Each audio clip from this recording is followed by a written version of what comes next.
tomorrow. Okay, so Well, I apparently don't know how to work projectors, so we're going to be doing this mostly with me talking and explaining things. Everything, I can get everybody here the slideshow if they want it. However, the slideshow itself is just going to have all the things that we're going to be talking about.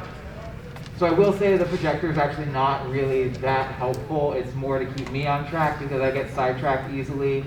Oh, look, there's a squirrel outside. Big move. Can everybody in the back hear me? Yeah. Cool, yeah, I'm very, very loud. That's my wife. She will testify that I don't shut up.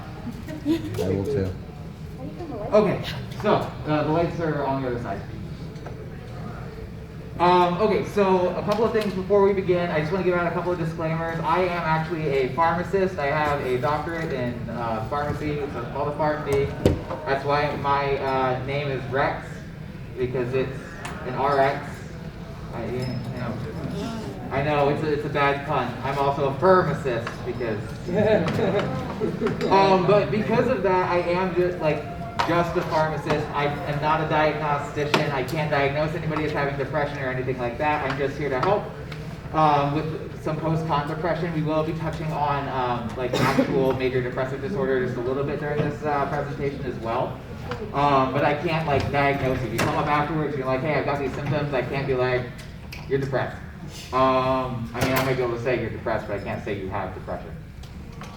This can be a difficult topic for people because we do talk about things in here about alcohol use. There is a quick discussion about wanting to not be alive anymore. It can be kind of triggering for people, so if anybody is triggered by that, I will not be offended at all if you leave at any given point in time during the presentation. It does also have to do with depression, so depression's a hard topic too. I do want to also point out that just plain old depression, major depressive disorder, is different than post-con depression. They can both coexist with each other, but they're not the same thing. So that's important to keep in mind as we're going through this, that just because you have post-con depression does not necessarily mean that you are suddenly clinically depressed. You can definitely be sad, you can definitely be depressed because of leaving the con. That's totally normal, but I don't want you to feel in this death spiral of oh my god, I left the con, now I'm sad, oh my god, I have depression. That's not true. And the last thing, this is really important for everybody to hear. This is all based off of my personal, what I've done research-wise and what I've done, for other people before. This has nothing to do with Anthro Northwest. They don't necessarily endorse anything that I say, nor does my profession, nor does my employer. So all those disclaimery things that please don't, if you have to sue somebody, sue me, not them. So first and foremost, what is post-con depression or PCD? Post-con depression is kind of that drop that you have in mood, right after you finish the con. Who has experienced post-con depression before? So at least half of you. Who thinks they're experiencing post-con depression as we're getting towards the end of the con now? There's some more hands. Okay, yeah, I feel it. So as you can see, a lot of us struggle with PCD, especially leaving the con. I didn't raise my hand, but my hand's raised for both of those. I should have done that. It is something that just does tend to happen to people when they leave a really fun environment for themselves. So a couple of things that post-con depression can include. When you return home and you have kind of that PCD going on, you can feel really fatigued and feel like you really just don't want to do anything. You can have things like headaches that happen. You can have loss of appetite and also insomnia. So it can be hard for you to fall asleep after you're sad about leaving the con. It can be hard for you to eat normally after you leave the con. It can be hard for you to even get out of bed normally. Has anybody experienced any of these things after leaving a con?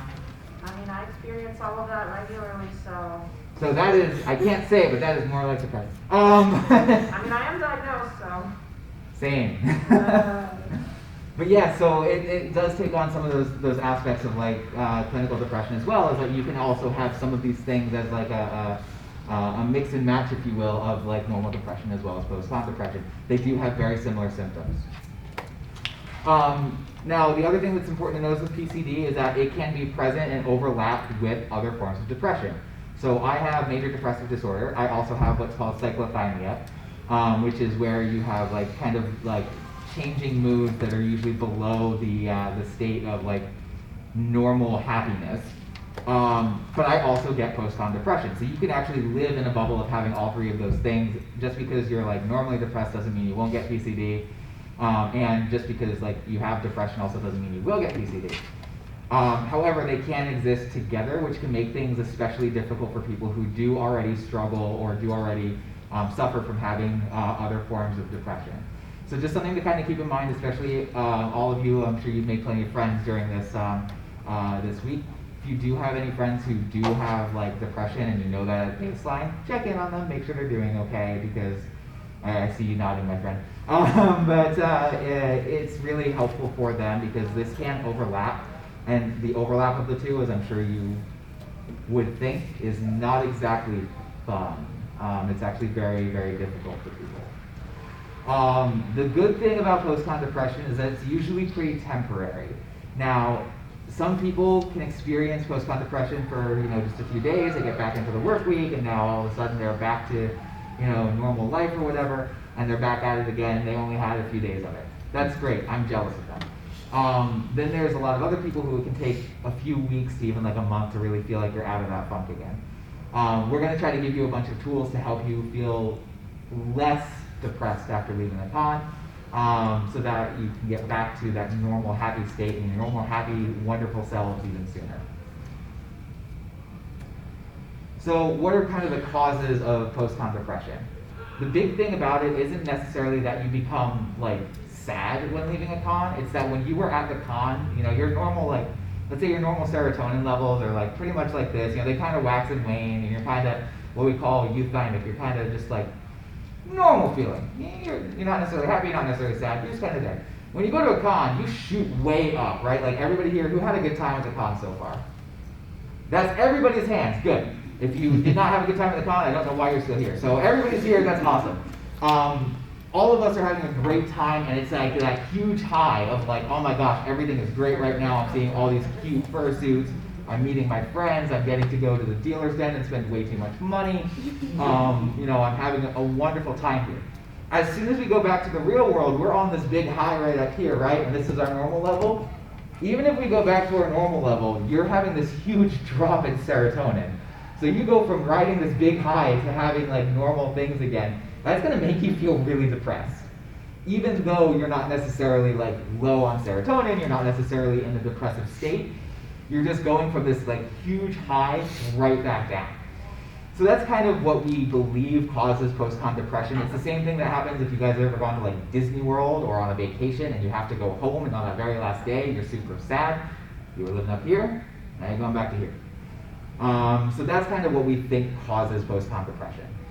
It can be affected and worsened, like I said, by other forms of depression. So just because we're going back to normal, if you're normal, if this is like the normal for everybody, right, is this line right here, my normal's down here, I'm usually depressed. So if I went from all the way up here to normal, back to depressed, I had this huge drop off, right? So if you have other mental health disorders as well, you're going to have this huge drop off of kind of how you're feeling. So it's just kind of like important for you to like know that important for you to know that like if your friends are struggling with like major depressive disorder as well as post-con depression, it might be a little hard for them to feel up to doing much of anything. They're going to have that huge drop, and they're going to feel even worse with PCD. And my computer decided to turn off mid-screen. Even it's tired of me. Jeez Louise. It has post-con depression. It's not even done with the con yet. So especially right now, another thing that I've been talking a lot about major depressive disorder. Another thing right now, because we live in Seattle, or who lives here? Almost all of us, yes, and you just said it, Maddie. Sad, seasonal affective disorder. It looks like garbage outside and it gets dark at like 3 p.m. So if you're also having post-con depression on top of that, it can make it even worse. So kind of being cognizant of these things as you're going forward is going to be really helpful for trying to figure out how to best increase your mood again. So who's at risk for post-con depression? Who do you guys think is at risk for Yes. Do you have a question, or are you saying you're at risk? I'm at risk. Yes. Exactly. No, that's awesome. Who else is at risk? Everyone. Yes, everyone's at risk. It doesn't matter who you are, you're at risk of post-con depression. It's unfortunate, but it's true. Unless you had a really lousy time at the con, which again, why would you be here on the last day? Unless you had a really lousy time at the con, you're at risk for post-con depression. Just because of what we just said about having those really big highs and then going back to normalcy after leaving the con. People who are impacted more so than others though, younger con goers, can actually be impacted more because again, you have this giant high, you go down, and like as we get older and we age, we start to be able to deal with that a little bit more. Our younger con goers haven't had to do that quite so much, so it can be really, really stressful. So if you've got any younger friends that are dealing with it, dealing with post-con depression, really good idea to make sure that they're doing okay. Check in on them, make sure they're doing fine. Especially if there's any parents in the room, like make sure your kids are okay. Those people with other depressive conditions are also at higher risk for all the reasons we just talked about. They're already depressed. Adding on top of this, the drop in serotonin levels is just going to compound. And then those without a good support network are also really at risk for post-con depression. Because if you don't have a good support network, if you don't have a bunch of people that you can like talk to and like actually feel community with, you feel isolated and alone. So even if you're more of a private person, one of the things I'm going to talk about throughout this panel is making sure that you actually like reach out to at least a few people, even if it's family, if it's friends. What I do is I reach out to my online buddies because I'm a huge nerd. Just somebody to chat with because that's going to increase dopamine and serotonin levels in your brain and make you feel a bit better. So trying to keep that support network, even if you're a bit of a loner, is going to be really important. The last thing that kind of is unfortunate for post-con depression is the more fun you had at the con, the more likely you are to be sad when you leave it. So who had a really good time at the con? Yeah, y'all are kind of in trouble. Sorry about that, guys. So the more fun that you have at the con, the more likely it is for you to have PCD because you're dropping back to normal state. So knowing that, like, when you go to a con, like day 2, if you're like, this is the best day of my life, this is great. I'm gonna get my PCD stuff ready right now. I'm gonna start like making plans with people right now because you're gonna hit that drop. So just kind of keep that all in mind. You will all get through it. Everybody does get through PCD. It just sucks while you're dealing with it. So how long does post-con depression usually last? Anybody had post-con depression before, and if they want to share, how long has it lasted? A year. Did you say a year? Half the year. Half the year. That's fair. A month. Months. Until the next one. Until the next one. Usually, Yes. Oh, I said usually like around a month or so. a month. Yep. Yeah, so all of those are completely valid answers. It differs per person. It can be anywhere from, like I said, very short, like a few days, and if you have a few days of PCD, awesome, good for you. That's nice. Tell us your secrets. Yes. The secret is to have a really bad time at the con, Tyler. That's what it is. Thank you. Yeah, no worries. You know, it can be anywhere from like a month, half the year, a few months. It just depends on the person. Now, one thing that was also brought up is till the next con. Yes, if you go to another con, you're going to hit that high again. You're not really going to be at PCD anymore. So yeah, all of these things can take some time to go away. Now, just because our friends over here did have like month-long post-con depression doesn't mean that you will when you leave. It just means that that is something that is possible. I have known people who have only had post-con depression for a couple of weeks until something else in their life happens. I've known people who have had post-con depression for longer than that. I only go to about one con a year, and I'm severely depressed outside of here. So my post-con depression lasts a little while, but yours won't, I'd like to say. You know, it just kind of depends per person.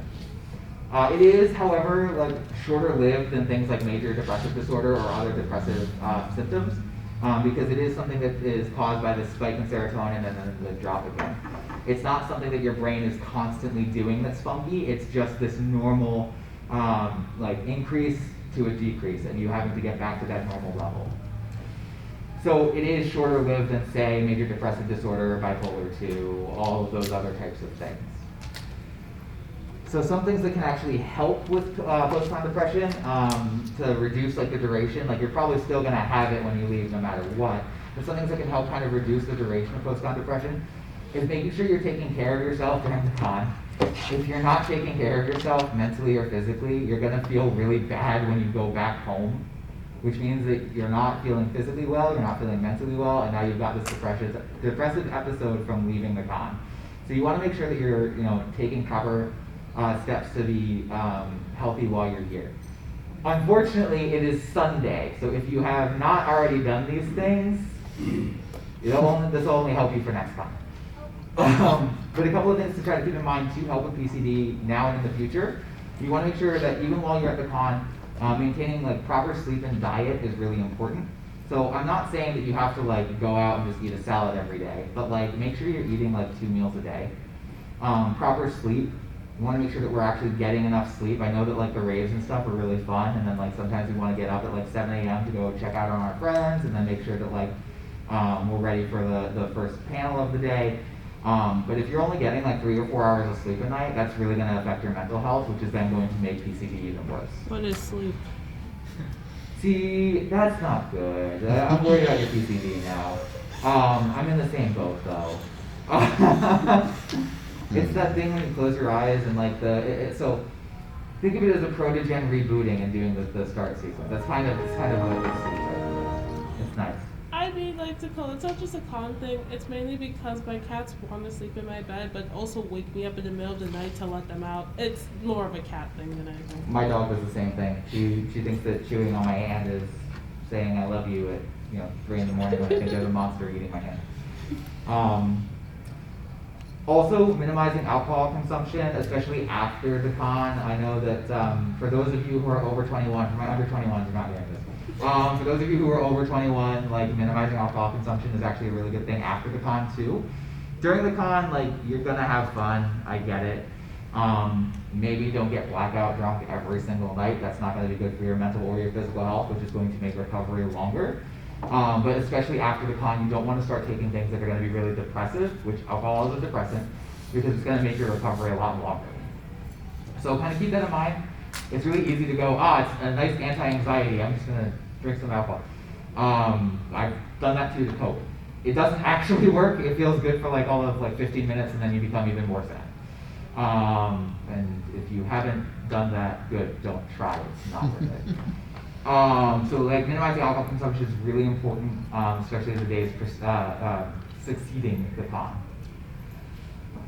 Does anybody know what the 6-2-1 rule is?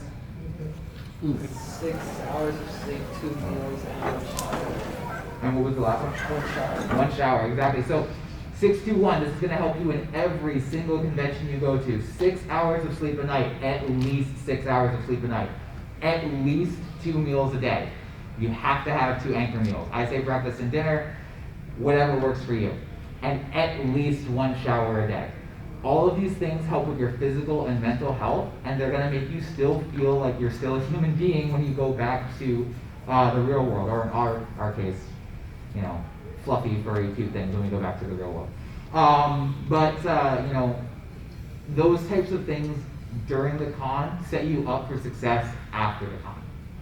So I know, like I said, it's really fun to stay up till like 3 in the morning dancing to like Avian Invasion and Rekka and all those other really amazing artists that we had here last night. But then if you do that, maybe sleep until like 10. Because if you get up right at like 7 to try to start your day again, you're gonna feel exhausted, you're not gonna feel very well. And if you do that for like 4 days in a row, by the time you're getting home and you're dealing with PCD, you've just got no energy. So trying to keep that 6-2-1 rule in mind whenever you're at a con is really important. So the next thing that I get asked, or I have been asked before, is like, well, okay, so I have post-con depression. You've already told me I'm going to get post-con depression. I had a good time at the con. What do I do about it? Also, like, Rex, you didn't have this conversation on Friday when we all needed it about the 6-2-1 rule, so now what do I do? So the first thing to do is to treat your body really well. Hydrate yourself, get enough rest, make sure you're eating, all the annoying mom things that I'm gonna tell you that you're gonna roll your eyes at, it actually does help. It brings down the amount of time that you stay in post-con depression, because when you are healthy, when you are taking care of your body, you're taking care and nourishing your mind, which means that your mind can actually stop being a dum-dum and can actually like make the serotonin juice that it's supposed to. So, yes, the happy juice. So make sure you're taking care of yourself. If you're not taking care of yourself, the other thing that happens is you get into this negative feedback loop of, I'm not doing well, I'm not taking enough showers, I'm not eating well, I don't feel like I'm being healthy. And then you get into the, well, I guess I'm not a very good person. And then you start not eating well and not taking care of yourself, and then you start thinking that you're not a good person. And you just continue in that loop. So make sure when you get home that you try to take care of yourself as best as you can. That's going to be the number one thing that's going to help with post-con depression. You do want to stay connected with friends and family, especially if you've made friends during the con. Now for my younger con goers, please make sure your parents are okay with that before doing it. Please don't like message random strangers on the internet and be like, well, Rex said it was okay. I really don't want any angry parents or lawsuits. I can't afford to get a lawyer.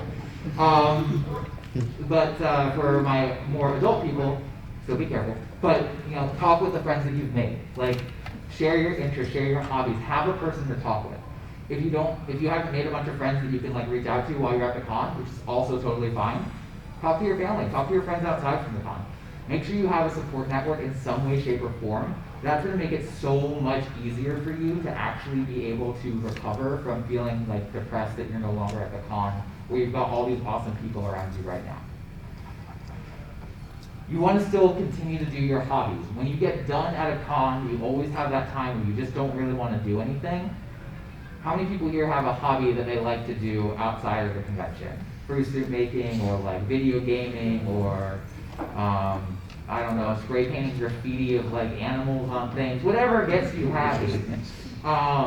Continue to do those things, as long as they're legal. Maybe don't do the spray painting. Continue to do those things, right? Because those things make the happy juice chemicals that your brain needs as well. The more that you have, the more serotonin that you're making, the more dopamine that you're making, the less likely it is for you to continue to be depressed and to continue to feel like you're suffering from post-con depression. Not only that, but a lot of those things, like for us, how many of you is your hobby is like drawing or is art? Awesome. How many of you is it furry art? Great. How many of you like to make fursuits or look at fursuits? How many of you like to do anything furry related as a hobby? No. So, all of these, yes? What's a furry? That was in my my panel on Friday. You're gonna have to come back next year to hear that one. Darn it. So Another $200 down the drain. 200. So with all of those things, right? If you're continuing to do those hobbies, you're also giving back to your community, right? You're defeating that post-con depression by I'm no longer at the con, but the con is still with me, right? Like I've still got all of those good memories. I've still got all of those really awesome things that I did in the convention. They're still here and inside of me. So make sure you're doing those. You don't have to do a lot, right? Like I'm not telling you to go out and make an entire comic book or anything like that, because if you're sad and you're depressed, it's hard to do that. But do a little something a day. Doodle a headshot, look at some material for your foot paws that you want to make, right? Do a little bit of something that's going to make you those happy juices, and that's also going to keep you connected with your community. Now, if you are like me, and I am not creative, so I have other hobbies. My hobbies are playing video games with my wife over here. I just do extra raids with her on the days when I get back because it keeps me happy and keeps me involved in my life. Do something that makes you happy. Do something that either connects you with your communities or with your friends and family. It's going to be really helpful for beating PCD because you're no longer ruminating on oh my god, that con was so fun. I got to meet Fudge, and then I got to go and meet Ash, and then I got to meet all of these other really cool people, and now I don't see them anymore. And then you get back into this is really fun because I'm doing something that I enjoy. And when I go back to see the next con and I get to see these awesome people again, I can show them that I made a new suit, or I made a new comic or a new drawing or all these other things. Because you've got plenty of time before the next con, right?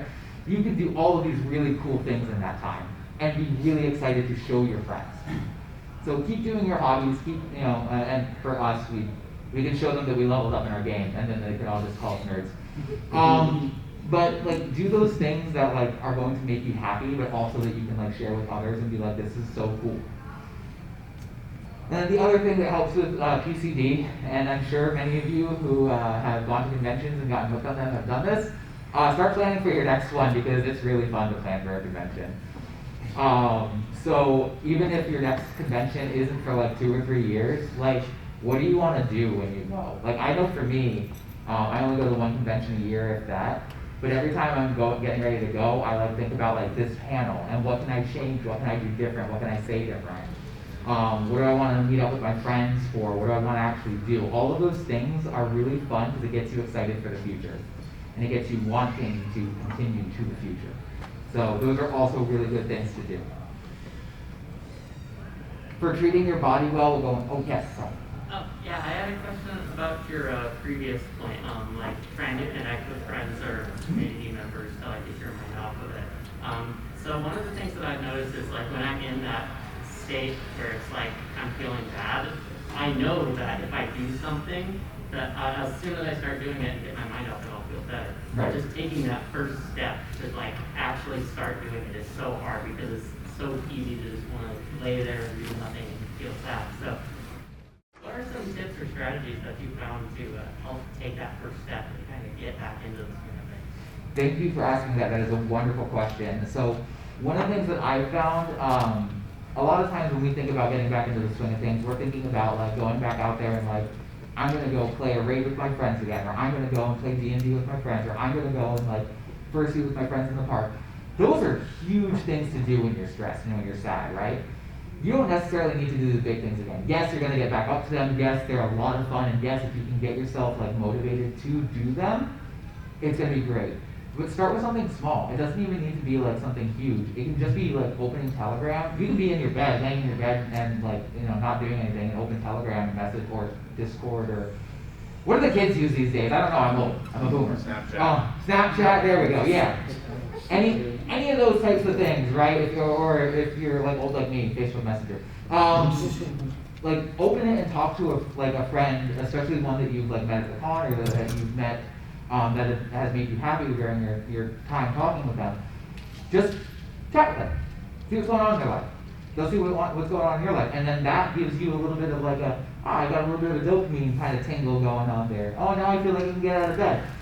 It may not happen that first day, but it starts kind of building as time goes on, and then you get to the point where you go, hey, I know we've been chatting for like a week now. Do you want to go grab a coffee sometime? And then you get excited for doing that because you've slowly been building up this dopamine and this serotonin from every time that you've been talking to them. And so once you get to that level, like where you're actually like able to go outside again, that's when you can start taking more of those steps, right? So like going and getting a coffee. That's something quick and easy. You can do that anywhere from like 30 minutes if you want to rush it, to like 2 or 3 hours if you want to chit chat. You start at something small for a little while and you get a coffee maybe the next week and something like that. And then you go, you know what? I'm feeling pretty good. Do you want to go like fursuit in the park somewhere? Do you want to go join a Super Smash Brothers tournament? Do you want to go do something else that we usually do? And you work yourself back up to doing those things because it is super, super hard when you're feeling depressed or sad or just fatigued in general from all of these things to get up and go. So it's just those little itty-bitty steps that you take every day that get you to the point where you're like, I feel like I can get up and go again. Yes? I don't have a question, but I want to tack onto that. One thing that my coworkers taught me is the 5-minute rule, which it works great for workspace, but it also works great for your personal life. If you're struggling to get interested in something or get started on something, just set a timer for 5 minutes. Do it for 5 minutes because it's easy to convince your brain that 5 minutes is not a big chunk of time. And you'll often find after 5 minutes, that went by really fast. I don't mind doing another 5 minutes and then another 5 minutes. And then you'll find that you're actually getting into it and you're starting to get back in that normal mindset. That is a great thing. Thank you for bringing that up. I think that's an awesome tool. So yeah, I think, did everybody get to hear him? Is there anybody that did not hear the 5-minute rule? Good, great. You didn't get to hear it? Oh, okay. So what he was saying is the 5-minute rule is, let's say you don't want to do something, right? Like we're talking about like not wanting to get out of bed, not wanting to go out and do one of these big things. setting a timer for yourself for 5 minutes and saying, you know what, I'm gonna do this thing for just 5 minutes. Like that's all I'm gonna do is just do it for 5 minutes. And then when the timer goes off, a lot of times you're at that point where you're motivated to be like, well, that wasn't that bad. I can do that for another 5 minutes. You set another 5-minute timer. That one goes off. This ain't that bad at all. I'm using the phone. I'm just keeping it on you. So giving yourself some time to like actually start it, and doing those like, little 5-minute increments is usually pretty helpful for like actually giving you. And that way too, if you're really not feeling it after 5 minutes, you try. You know, you can't stop. You did what you said you were going to do. So it's a win-win in either way. Bigger win, obviously, if you feel better and you can do it, but it's still a win if you tried something. If you do anything, and this is something that's important for everyone, not just for PCD, but just in general, if you try, I'm proud of you. Doesn't matter if you fail, doesn't matter if you succeed. If you try, I'm proud of you. And that is something that you should be proud of in yourself too. So if you try it for 5 minutes, and you decide, you know what, I can't do this right now, you still try. And that's something to celebrate. Those little wins are really important. Cool. Any other questions? While I get my computer turned back on, because apparently its sleep mode is like 30 seconds. Or it's just ancient and died. That works too. It said it was at 96% when I turned it on. That's great. How's your computer? So it's like a refurbished computer. I used to be a professor for a school, and they gave me a computer, and then they said they didn't want it back when I stopped working with them. And so it's like 8 billion years old, I think. And yeah. And from an old school. Ooh, a double with me. Yeah, refurbed and old is all get out. Almost like me, except I'm not refurbished, I'm just old. I feel like my knees sometimes are refurbished, but you know. Sorry, I'm just getting it open on my phone so I have all my notes. Because as charismatic as I can be, I still need to have notes. Okay, so back to treating your body well. So the 4 things I was talking about earlier, I'm going to go into them a little bit more. So treating your body well, a lot of times if you have a physical stressor, if you have something in your life that like hurts, it can be really hard for you to continue doing the things that you like. And that goes for not just like physical pain, but also like pain that's caused by not getting enough sleep. How many of you have ever had like a stress headache from like only sleeping like 2 hours a night? I didn't even finish it, and every one of you raised your hands. So you know, how many of you then did it make difficult for you to function that next day?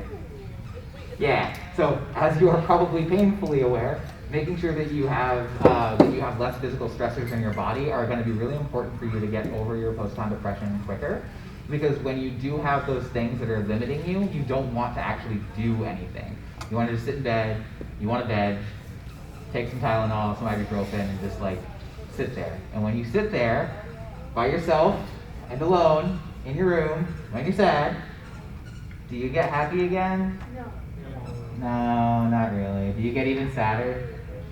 Yeah. So making sure that you're taking care of yourself so that you don't do that is going to be really important. You also want to make sure that, so we already talked about getting enough sleep, drinking plenty of water. How many people out here actually drink enough water a day? You are all liars, I can tell you that right now. Drinking enough water is crazy. I drink like maybe a glass of water a day because I'm terrible. And that glass of water is usually in caffeine, which that doesn't count. But making sure you're drinking plenty of water, right? Like it's very, very needed. We are 70% water. For us to make sure that we're staying hydrated. Not being hydrated, being dehydrated can actually affect our mental health. So making sure that you keep yourself hydrated is really important. You also want to make sure that you're eating a balanced diet because again, if you do nothing but eat junk food, while it feels great in the moment, I don't know about you guys, but like if I eat junk food, I feel really great for like 15 minutes, and then 15 minutes later, I'm doing this and going, God, why am I so fat? That does not help my mental health at all. So please make sure that you're trying to eat like a balanced diet. And it does not mean that you can't have like candy and things that make you happy. I know chocolate helps with the Dementors. but you don't want that to be your only food. And you want to make sure you're actually still eating like at least 2 meals a day when you go home. Follow those con rules even when you go home. I want chocolate too. And then the big thing, and this is the hardest thing, especially for me, is cutting back on like alcohol and caffeine, especially right after the con. So like we were talking about earlier, alcohol is a depressant. So if you're already depressed and you take a depressant, guess what? You're not going to have a good time. So you don't really want to do that. And again, this is only for my 21 plus people. If you're under 21, you don't drink at all. But you want to make sure that like you're not just like going home and drinking like a 6-pack every day, because that's not going to be helpful. Cutting out caffeine can also be helpful because if you're drinking lots of caffeine and you're staying up really late at night and you're not getting enough sleep, we already talked about this, you don't get enough sleep, you don't get better. So trying to make sure that you cut down some of those things is going to be really important. You also want to make sure that you stay connected. You don't want to isolate yourself from other people like we talked about. You want to keep your connections strong and keep yourself mentally strong as well. So if you have like pre-con relationships that you want to like still talk to people about, like that's great. Talk to your friends that you made before the con. If you have con relationships, like I've actually made a couple of friends this con. I've gotten their Discord info, which has been great. Talk to them after the con. You can talk to them about how cool the con was, how excited you are for the next one, or just talk to them about like anything else that you guys are interested in. It doesn't matter. Another person is another person, and it's awesome. You do also, you do also want to plan to go out with your friends, get some coffee, do something small. And again, that doesn't have to be right now, because that's a big thing to do right when you're sad. But plan it. Talk to each other. You can still cancel plans. It's okay. It doesn't make you a flake. Like if you don't have the spoons for it, you don't have the spoons for it. But talk to them. Make some plans. Feel like you have something to look forward to. You want to also stay up to date with your community. So like if you're in a Discord community, like at least read up on what's going on. If you're in a Telegram chat, read up on what's going on. Just like continue. If you're on Twitter, Twitter's a big one. Read your feed. Like know what's going on in your communities, because then you still feel like you're connected to them. If you're just isolating yourself, you don't feel like you're like really a part of that community anymore. All of this comes with a big caveat for anyone under the age of 18. Make sure that you talk to your parents before doing anything online, because I do not, again, want to get sued by your parents because you talked to some weird, 80-year-old person on the internet who tells you stories about aliens and talk to them or something like that. So please, and please, and please, if you are under the age of 18, make sure that your parents are okay with you chatting with other people first.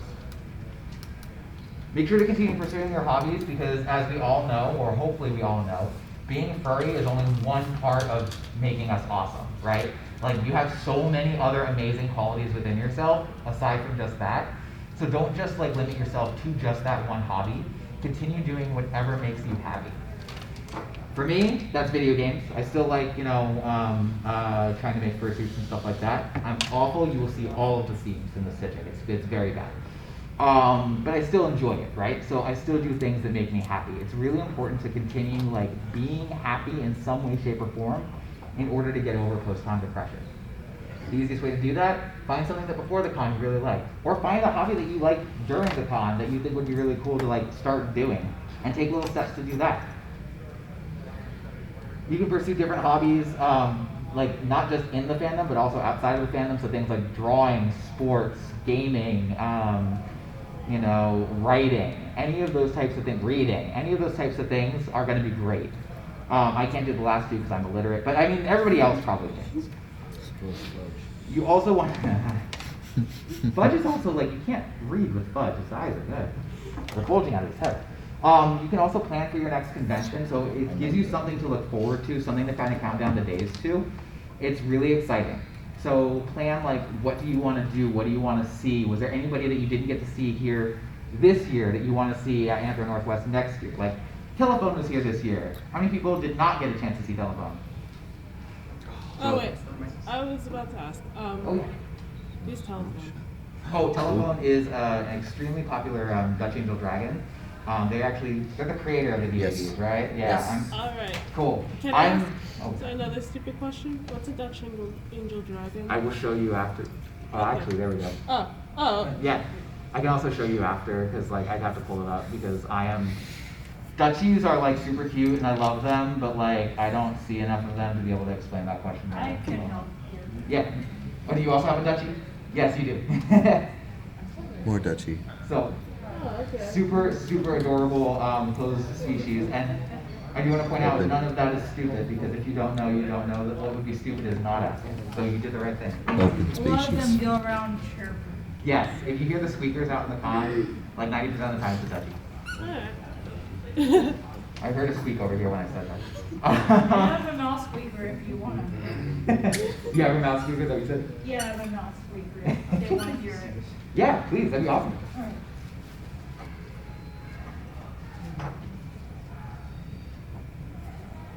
This is the noise I make, but a lot of them do it differently. Yep. Oh, it's like with their hands, okay. Yeah. Thank you. Okay, so making sure that you're planning for that next convention. So the question I was asking about telephone was like, let's say you didn't get a chance to see telephone this year, but you want to see whoever the next big poppy fur is that's coming here next year. Go ahead and plan that out. Figure out when they're going to be here. Like, you know, look for the convention dates and whatnot. Look for the schedule and say that, like, I am going to make sure that I'm here for this one thing. Charity doodles. Huh? The charity doodles, yeah. And just kind of plan your stuff around that. It's actually a lot of fun to kind of plan in advance to get things ready to go. You don't want to over-plan though, so don't have everything down to like 15-minute increments, because that's going to make you depressed if you miss things. But you do want to say, you know what, I want to do these like 3 or 4 things, and like plan for that next convention. It's really fun. Now there are a couple of things, I know I've only got probably about 15 minutes left. There are a couple of things to avoid when like dealing with post-con. 4 minutes? No, just a question. Oh, okay. Or I guess something to add to. I noticed for me a lot of issues is financial is a big thing. Yeah. Sometimes overdoing it financially at a con, and then you get back and realize that your bank account's super pissed off at you. Yeah. Can also cause it, or being financially prepared to go to a con to buy all the cool things that you want. I noticed that's kind of a large, at least factor for me. Yeah, no, absolutely. And that's a huge factor for most of our con goers too. And something I should actually have put into this, and I apologize for not putting it in here. But that is something to keep in mind. Like, do you have the finances to do that? And if you are planning, so this goes back to the planning for your next convention. If you are planning to go to a convention, let's say that you want to go to Anthro Northwest 6, right? You want to come back here next year. Yeah. What you do is you find out the dates, because they're going to tell us, if they haven't already told us the dates, I've been kind of in and out. If they haven't already told us the dates, they're going to... It's always at closing. Yeah, that's what I thought. It was Closing ceremony. closing. Closing ceremony at 6:30, they're going to tell us the dates for the next con. When that happens, you now have about a year to plan for that con, right? So like, let's think about, you can think about planning for a con in those same ways. I need to get enough money for a hotel. It was about this much this year, I want to stay all 3 nights so that I can see here for 4 days next year, what do I need? It was about this much for a plane ticket, plus or minus, let's keep that in mind. It was about this much for a badge. All of those things, you make a spreadsheet of them and then you work towards them, right? Even though it's not planning the fun things, it feels really good to check those off of your list as you're going through them of like, all right, I made enough for the badge. Oh, look at that, now I'm done with the hotel reservation. That's also counting towards planning for your next convention and can also make you feel really, really good about, you know, where you're coming from. The only problem with that, the only problem, you should still do that, but the only problem with that is that does take a little while to do, so that is something to plan for your con, but also like don't think that that's going to be the plan for your con that's going to make you feel really a lot better with your PCD, because if you rely on just that, it might take you 6 months to start feeling better, and we don't want that. So like, it's an addition to. But thank you very much, Ash, for bringing that up. Couple of things to avoid. Isolation. Do not isolate yourself. It is really easy to isolate yourself and just be like, I want to be alone in my thoughts right now. Don't do it. I've been there. We've all been there. It doesn't work. It just makes you sadder. Talk to your friends. Talk to your family. If you're crazy like me, talk to yourself. But do something so that you're actually talking to other people. Over drinking, so another big thing, like these are, I feel like I'm attacking myself in here. You don't want to go home and then like drink yourself into a stupor because you're upset. That makes you feel terrible. It is bad for your health, and it will not help you with your depression at all. It will probably make it worse. I'm not saying you can't go home and drink like a beer or a cider or get a drink with a friend. Just don't go home and be so like and try to be sad and drink like an entire 6-pack by yourself. That's not going to help you. Retail therapy. Does anybody know what retail therapy is? Yes. Does anybody struggle with retail therapy? So for those who did not say yes, retail therapy is when you go with your card, your credit card, or some money, and you just buy a whole bunch of stuff that's going to give you lots of serotonin. And you walk into the store and you go, oh, this looks fun. Oh, this looks fun. Oh, this looks fun. It feels really great in the moment when you buy those things, but when you get home and you realize you spent another $600 on stuff that you don't really need, you're going to be even more sad. So try to avoid retail therapy. If you find something that like you really, really want or really, really need, you can still get it, but just make sure that it makes sense and that you're not just doing it because you're sad about the con. We also want to avoid things like excessive numbing behaviors. Numbing behaviors are things like, just sitting around and doing nothing but reading for like 10 days straight, and like you're not showering and you're not getting up to eat and you're not doing things because you're just trying to absorb yourself into this one and only thing so you don't have to think about the real world. Video gaming, again, I'm attacking myself. Same thing, where you're just sitting there and like playing hours and hours on end so you don't have to think about the real world. Those are behaviors that are going to make it really difficult for you to get over your PCD, because instead of approaching it and dealing with it, you're just kind of shoving it off into a corner and hoping it goes away on its own. And while PCD usually does eventually kind of leave, if you're not giving your brain and your space, you're not giving your brain the space it needs to heal itself, it's really hard for it to do so, right? It'd be like if you broke your arm and then you continue to use your arm every single day. It's not going to heal. It's going to just feel like battered and bruised. So you have to give it space to actually like heal and move on to different happy chemicals. Oh, the other one that's really bad for me, and so I put it on here. Who uses TikTok? Ash, no, you don't. I don't know what to talk about. You don't use it. But yeah, no. So everybody who uses TikTok, how many of you have ever been like really sad and have just sat on TikTok for like 6 hours scrolling through it? Yeah, me too. That's really, really hard for us to do when we're trying to get over PCD, because again, it's one of those numbing behaviors that we do. If you realize you're scrolling and you get to one of those guys that are like, hey you, I love you, but you gotta get some water, get off TikTok. If you've gotten that far, it's time to stop. Just kind of keep that in the middle of you, like in your brain while you're doing that, Stabbed okay? myself with a needle. That's stabbed in my foot. Oh no! Sorry. How did that happen? A sewing needle. I'm a pharmacist, so I was like, there's vaccines in here? Who brought a vaccine to a furry I convention? spent way too much time in the room, and then it just it stabbed into my shoe. I don't know how. Okay, I'm yeah. sorry. Yeah, sorry. Like the first you're making room? I spent all day, every day there. Sorry. Sorry to interrupt your panel. No, Keep you're going. totally fine. You're totally fine. I've actually only got like one more slide. So the last thing I'm going to talk about, those are all the things to try to avoid. The last thing to talk about is like when should you get help? And I don't mean like just help from your friends and family. When should you talk to your physician about this? When should you talk to your family practitioner about this? When should you go and get like clinical professional help is what I was trying to say. So if the PCD, so since PCD is usually relatively self-limiting, right? Usually you don't have PCD for a full-on year. If you do, then I'm glad you were here. Hopefully you won't this time. But PCD is usually pretty self-limiting. So if you're doing all the things you're supposed to be doing and it's not going away in like a month, let's say, or it's not getting better, because like you may still have pangs of being sad. That's fine.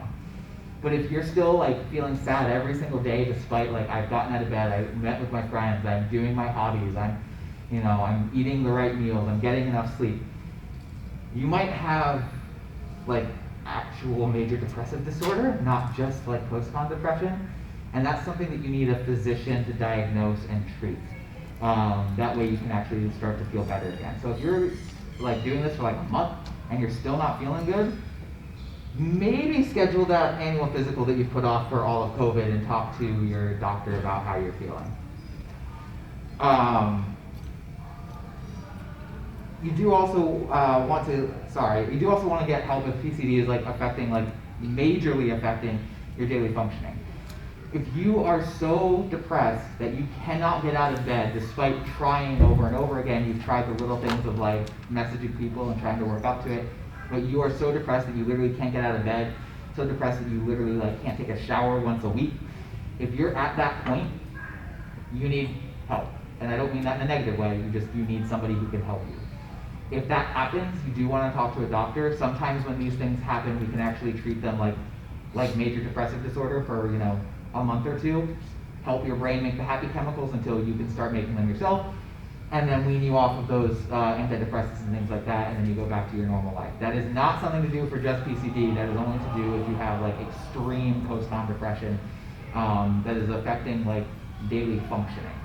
Not just feeling sad and depressed every day, which like it happens, but like if you again are so depressed or upset that you can't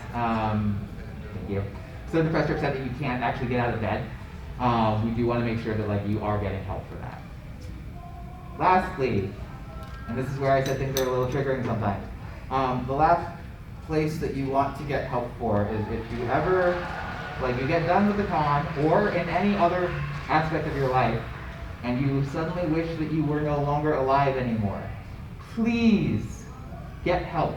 And I will put this hotline number up on the I will give you this hotline number. If anybody wants it and they have their phones out, I'll give it to you in about 45 to 60 seconds so that everybody can get their phones out if they want it. But please get help if you ever feel that way. You should never feel that way after a con. You are all beautiful and wonderful people, and you make this earth worth living in. So please, if you do feel that way, make sure that you do get help. I know I've talked for a lot. I was hoping to be like 15 minutes for Q&A, but I never shut up. So I only have about 5-10 minutes left in here. What questions do people have regarding post-con depression, tips or tricks to help with it, anything like that? And then I'll give the number at the end. Yes. And I talk a lot. But my major problem with post-con depression is this is like the only time I could actually get out as a furry. Any other times, the ears, the tail, everything else, like the whole character just goes away entirely, right? So like that's the hardest part about leaving this particular con in general. Like this is like my one chance per year to actually like truly express myself outside the house. Yeah. So is there like any like way you would recommend like engaging with the community outside of just this one con per year? Yes. Do you live in this area? Yes. Is it Woodland first. Woodinville? Huh? Woodland. Woodland first. So there's actually fur meets where you can actually meet up with other people and go out and see them like in fursuit. You can go with your tail and your ears. I think to they have other- like meetups every few weeks. Or Yeah. something like, Yeah, with, and at least the Red Robin. yeah. It's every week on Tuesdays. Yeah, and so that way you can actually go out, and there's multiple different groups that do it too. Like I have friends in the back who they go to one, I think once a month. Like you guys said, there's one every once a week. There's things like when furballs strike, which is bowling. Hey, have you been there? Yes. It's fun. I want to. All of those things that you can do to interact with the community are going to help with those. So what I would do is I would even look for Telegram groups. Do you have Telegram? I downloaded it yesterday so I could keep talking about my cat to the cat group. Nice. There's sites that you can go to look for like furry meetups. So that would be really helpful, I think, too. There's also a Discord. And a Discord, yeah. So if you have Discord, whatever the kids use these days, it's probably there.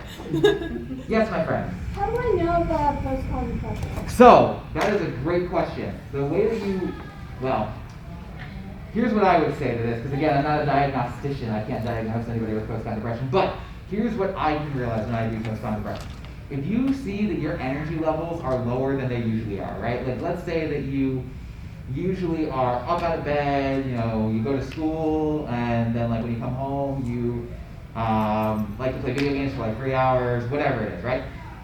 And all of a sudden, you're not really getting out of bed, you're late for school all the time, you're playing video games and you just don't feel anything from it. You might have post-con depression. If you're also ruminating or thinking about the con a lot and it's making you sad that you're not there anymore, that's also a sign of post-con depression. So any of those things that make you feel kind of like fatigued or sad, and you can pinpoint it back on not being at con, that's how you know that you have post-con depression. And it is really common. Is this your first con? Yeah. So it is really common if did you have a good time? Great. So it is really common afterwards. It's kind of the same type of thing as like if you've ever gone on vacation and when you come back and you're like, oh, my last day. Or the other thing that I liken it to, the last day of summer vacation. You know that dread for going back to school the next day? Like that. If you feel like that, it's probably post-con depression because you're going from those like super highs down to like regularness again. Exactly. Does that help? Go. Question? Yes. I just wanted to have a comment about my own personal experience with post-con depression. So the first con that I actually had a good time at was ANW 2019, and so I definitely had some PCD after that. But then I went to BLFC 2021, and it was like a completely different experience, you know, being in a casino with so many different furries. There was like furries everywhere the whole weekend. And I definitely got a lot of PCD after that, but then I went to ANW right after it, and because ANW is so much on a smaller scale, I didn't notice I didn't feel as bad when ANW was over. So I guess like as you continue to attend more cons and you see bigger scale cons with lots of excitement, at least in my personal experience, it has helped make it easier for future cons. Yeah, absolutely. The more you deal with it, the more easy it is to deal with it in the future. And then also, just like you said, when you went to BLFC and you kind of like super duper exciting, you hit that super duper high, right? And so you got worse post-con depression when you came back down. Whereas Anthro, which is still great, don't get me wrong, Anthro Northwest, you went up to like, let's say here, instead of just put back down, it's not quite as bad. But yeah. Anyway, I'm being told that I've got to stop, but if anybody has any questions, I am happy to, I'll be outside just kind of mingling for a few minutes, but if anybody has any more questions, I'm happy to answer them. Thank you all for coming to my panel. The number. Oh, the number, yes, thank you. Does anybody want that number? Does anybody, who does not want the number, I guess is better. Great, you don't want the number? Great, so there were a couple of people that said yes to that. So, that phone number for the prevention hotline, which is good for both yourselves and your friends, you can call at any time. I've called and used it before. It is very, very wonderful. The people there are very nice. That number is 1-800-273-8255. And if anybody needs that number again, I will be outside. Thank you guys.